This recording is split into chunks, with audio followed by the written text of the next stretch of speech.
Hello everyone. सो हम लोग question में 60 तक डिस्कस कर चुके हैं। Now moving to the next question, question number 61। इसमें क्या बोल रहा है कि इसमें से कौन सा following was the first to explain rotation of earth, मतलब अर्थ रोटेट करता है on its own axis on account of daily rising and setting of the sun. ठीक है, तो कौन ये बताया था? That is Aryabhatta. Okay, he was the India's famous mathematician as well as astronomer and he was the first to explain कि अर्थ rotate करता है अपने एक्सिस पे, जिसके चलते जो सन है वो डेली राइज करता है, सेट करता है। ठीक है, fine. Now moving to the next question, कौन लिखा था पेरिपेलियस ऑफ द एरिथ्रेरियन सी? तो एक्चुअली जो ये लिखे था वो he was the unknown person, अभी मतलब पता नहीं कि कौन इसको लिखा था। फाइन, तो इट वाज अनसर्टेन। इसमें आपका क्या ऑप्शन होगा? None of the above. Okay, next question क्या बोल रहा है कि कौन सा सुल्तान है जिसने डिमांड किया था कि half of the crops on land after measurement as revenue जाएगा। ठीक है, तो वो कौन किया था? अलाउद्दीन खिलजी ने ये मेजर किया था कि जो कल्टीवेबल लैंड है एंड जो फिक्स लैंड रेवेन्यू है वो कितना रहेगा? About 50%, that is half of the crops. Okay, and इन्होंने स्टैब्लिश किया था market control under the Diwan e Riyasat, जो क्या करेगा? रेगुलेट करेगा प्राइसेस एंड सप्लाई को। Okay, now the next question is Shaikh Bahauddin Zakariya, ये किस सेक्ट से बिलोंग करते हैं? तो ये सुहर्दी सिलसिला सेक्ट से बिलोंग करते हैं। ओके, ये एक मेजर सूफी ऑर्डर है इंडिया में। ओके, और जहाँ पे जो सुहर्दीज है ये accepted maintenance grants from sultans. ठीक है, तो ये आपका सुहर्दी सिलसिला रहेगा। नेक्स्ट है आपका who stated 5,000 to 20,000 men worked for 40 years to build a place for 40 pillars at Allahabad in Akbar's time। तो इसको कौन स्टेट किया था, कौन इसको ये एक्सप्लेन किया था? राइट, सो विलियम फेंच, एक इंग्लिश आपके ट्रैवलर है।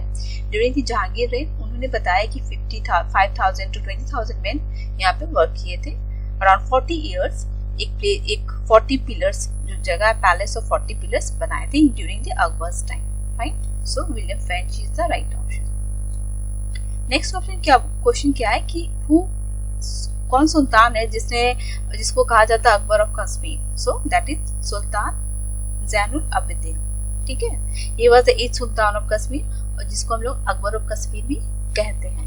ओके, क्यों? और ये एक्चुअली प्रमोट करते थे वेलफेयर ऑफ सब्जेक्ट। उनका जो पॉलिसी था रिलेटेड टू रिलीजन वो लिबरल था। ठीक है, ऐसा नहीं कि हिंदू है मुस्लिम है, तो उनका लिबरल पॉलिसी था। वो लिटरेचर, आर्ट एंड आर्किटेक्चर में भी फोकस करते थे। ये पीसफुल एंड प्रोग्रेसिव रूल के चलते इनको ये टाइटल दिया गया, that is Akbar of Kashmir. Right, now moving to the next question, who among the following ruler divided his troops into units of 200, 250 and 500? तो कौन अब रूलर जो डिवाइड करता अपने ट्रूप्स को इस फॉर्म में?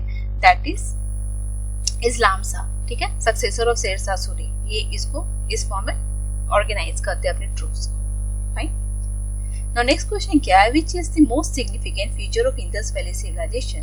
तो इंडस वैली सिविलाइजेशन के इंपॉर्टेंट फीचर्स क्या है कि वहां पे जो ब्रिक्स यूज होता था, that is burn bricks building use किया गया था during the Indus Valley Civilisation. और एक इंपॉर्टेंट सिग्निफिकेंट फीचर्स था इंडस वैली सिविलाइजेशन का। Fine, okay, the next question is Megasthenes जो है वाज द एम्बेसडर ऑफ, कहाँ के वो एम्बेसडर थे? So he was the ambassador of Seleucus.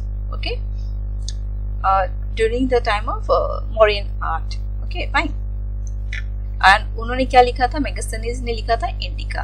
Okay, जहाँ पे जो भी मौर्य का जो भी एडमिनिस्ट्रेशन था या जो सोशल क्लासेस थे उसको वो अपने बुक में मेंशन करते हैं। Fine, now moving to the next question, Kautilya का अर्थशास्त्र जो बुक है वो किससे रिलेटेड है? So that is based on the principles and practices of स्टेट्सक्राफ्ट।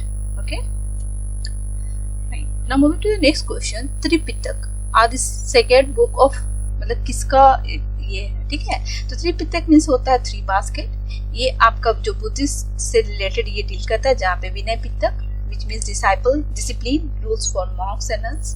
सुत्त पिटक कहाँ पे? सुत्त पिटक में क्या होता है? जो बुद्धा का जो डिस्कोर्स है उसको मेंशन किया गया है। अभिधम पिटक एक हाईएस्ट फिलोसफिकल डॉक्ट्रिन है। ठीक है, तो विनय पिटक, सुत्त पिटक, अभिधम पिटक ये सब आपका बुद्धिस्ट से डील कर रहा है। राइट, नेक्स्ट क्वेश्चन है the central point in Ashoka Dhamma. तो अशोका का जो धम्मा है वहां पे क्या क्या मेंशन थे, क्या क्या वैल्यूज थे?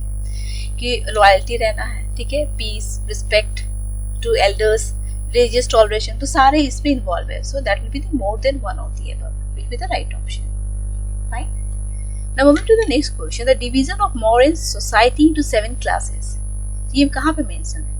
तो ये आपका मेंशन है इंडिका ऑफ मेगास्थनीज. हमने बात की थी कि जो मेगास्थनीज ने बुक लिखा है इंडिका, जहाँ पे सोशल क्लासेस के भी बारे में मेंशन किया गया है. तो कहाँ पे मेंशन है? Indica of Megasthenes.